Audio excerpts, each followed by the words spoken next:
दैनिक आहार में आपका स्वागत है। सबको जय श्री।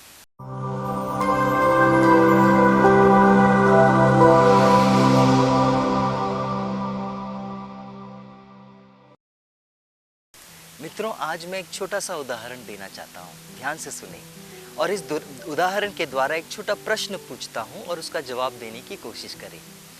नदी आपने देखी है क्या? कभी आपने सुना है या कभी आपने देखा है कि नदी कहती है ना, मैं अब से नहीं बहूंगी? क्या ऐसा कभी देखा है? ऐसा कभी नहीं देखा होगा, क्योंकि नदी का काम बहना ही है। जिस दिन वो रुक जाएगी, थम जाएगी ना, तो उसे हम नदी नहीं कहेंगे, उसे हम तालाब कहेंगे या ताल कहेंगे। मेरे मित्रों, मेरे प्यारे भाइयों और बहनों, मेरा प्रश्न है कि नदी क्यों बहती है? क्या उद्देश्य है उसका बहने का? किस उद्देश्य से को लेकर वो बहते जाती है। भले ही उसका जो स्रोत है वो छोटा सा ही क्यों न हो, लेकिन जब वो बहते जाती है तो वो बहुत ही बड़ा स्वरूप ले लेती है। हमारे भारत में भी एक से एक बड़ी से बड़ी नदियां हैं। उसका प्रारंभ में उसका जो स्रोत है वो छोटा सा शुरू होता है। प्रश्न ये है, क्यों बहती है? क्यों गांव और कस्बों से वो बहने लगती है? क्यों जंगलों से, वादियों से, पहाड़ियों से वो बहती है? क्यों रेगिस्तान से, बंजर भूमि से बहती है? क्यों खेतों और खलिहानों से बहती है?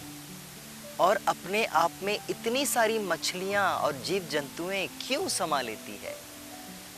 मेरे मित्रों, एक बहुत ही सुंदर सी सीख हमें दे रही है एक नदी, और उसी के विषय में मैं आज बताना चाहता हूँ। ध्यान दीजिए, नदी कस्बों और गांव से क्यों बहती है? वो इसीलिए बहती है ताकि गांव के और कस्बों के लोगों की प्यास बुझा सके। नदी खेतों और खलिहानों से क्यों बहती है? ताकि खेत में उगने वाले उपज पर वो सींचती होती चली जाती है, ताकि उसके सींचने से वो फसल उपजाऊ हो सके, फसल अच्छी तरह फलदायी बने। पहाड़ों से झरने क्यों बहते हैं? पहाड़ या वादियाँ या जंगल से क्यों बहते हैं? इसीलिए बहते हैं, इसीलिए बहती है ताकि उसके पेड़ पौधों को पानी मिल सके और वो फलदायी बने। क्यों रेगिस्तान से बहती है? क्यों बंजर ज़मीन से बहती है? ताकि उस बंजर ज़मीन को वो उपजाऊ बना सके। मेरे मित्रों, आज का जो सुसमाचार है ना, वो कुछ इसी प्रकार का है। मान लीजिए नदी का जो स्रोत है वो नदी से कह रहा है कि मुझसे निकल कर तू बहती जा, संसार के कोने कोने तक बहती जा और सबकी भलाई कर, खेतों की भलाई कर, बंजर भूमि की भलाई कर, जंगलों की भलाई कर, किसानों की खेतों की भलाई के साथ साथ जंगल में उगने वाले पेड़ पौधों की भलाई कर, अरे बंजर जमीन की भलाई कर, और साथ ही साथ अपने में समाये हुए मछलियों के द्वारा उन मछुआरों की भलाई कर जो तुझ में मछली खोजते हैं। मेरे मित्रों, आज का जो सुसमाचार है ना, वो लूकास अध्याय 10 पद संख्या 1 से 12 तक लिया गया है। प्रभु यीशु क्या कहते हैं? प्रभु यीशु 72 शिष्यों को चुनकर उन्हें कस्बों में, गांव में भेजते हैं, संसार के कोने कोने में भेजते हैं। क्यों? इसीलिए भेजते हैं ताकि प्रभु की भलाई लोगों तक पहुंच पाए। मेरे मित्रों, मत्ती अध्याय 10 पद संख्या 8 में बिल्कुल यही बात प्रभु यीशु के वचनों के द्वारा हमें सुनने को मिलता है। ध्यान से सुने, प्रभु का वचन कहता है, राह चलते यह उपदेश दो, स्वर्ग का राज्य निकट है। राह चलते यही उपदेश दो कि स्वर्ग का राज्य निकट है। रोगियों को चंगा करो, मुर्दों को जिलाओ, कोढ़ियों को शुद्ध करो, नरक दूतों को निकालो।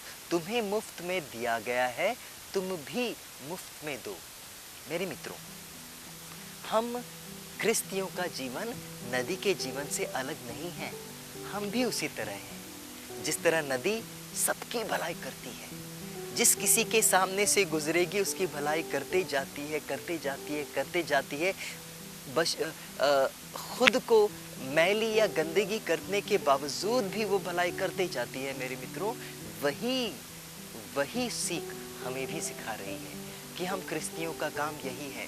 प्रभु ने हमें नियुक्त किया है। प्रभु यीशु ने आज के सुसमाचार में 72 शिष्यों को नियुक्त किया है और उनसे कहा कि तुम जाओ और तुम रुकना नहीं, जहाँ भी जाओगे उपदेश दो, स्वर्ग का राज्य निकट है। जो अपदूत ग्रस्त है उन्हें चंगा करो, मुर्दे हैं उन्हें जिलाओ, और जितनी भलाई हो सके उतनी भलाई करो। मेरे मित्रों, मेरे प्यारे भाइयों और बहनों, मत्ती अध्याय 5 पद संख्या 16 में प्रभु का वचन कहता है ना, तुम्हारी ज्योति मनुष्य के सामने चमकती रहे, जिससे वे तुम्हारे भले कार्यों को देखकर तुम्हारे स्वर्गीय पिता की महिमा करें।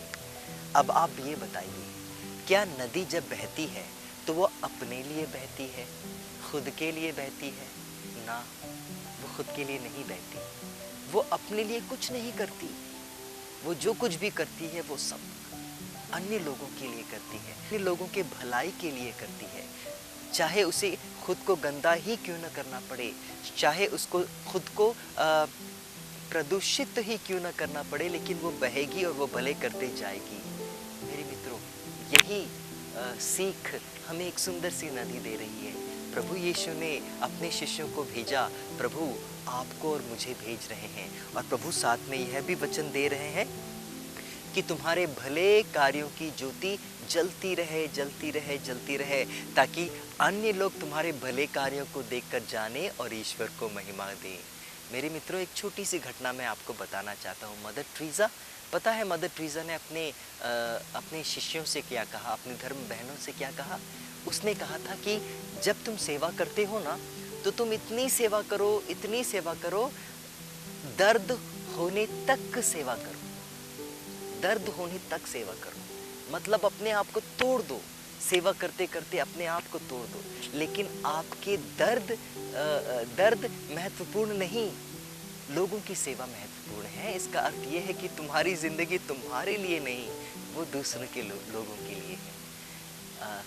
लेकिन हम लोग अधिकांश समय स्वार्थता का जीवन जीते हैं। हम लोग सोचते हैं कि सब कुछ मेरा है, मैं ही हूँ, मेरे लिए ही होना चाहिए, सब कुछ मैं ही हूँ, मैं ही हूँ। प्रभु कहते हैं ना, मैंने तुम्हें नियुक्त किया है ताकि ईश्वर की महिमा हो सके तुम्हारे द्वारा, तुम्हारे भले कार्यों के द्वारा, अच्छे कार्यों के द्वारा। अगर तुम नहीं सीखते तो देख लो इस नदी को, नदी से सीख लो। मेरे मित्रों, भला कैसे बनते हैं और भला कैसे करते हैं। सबों को जय श्री।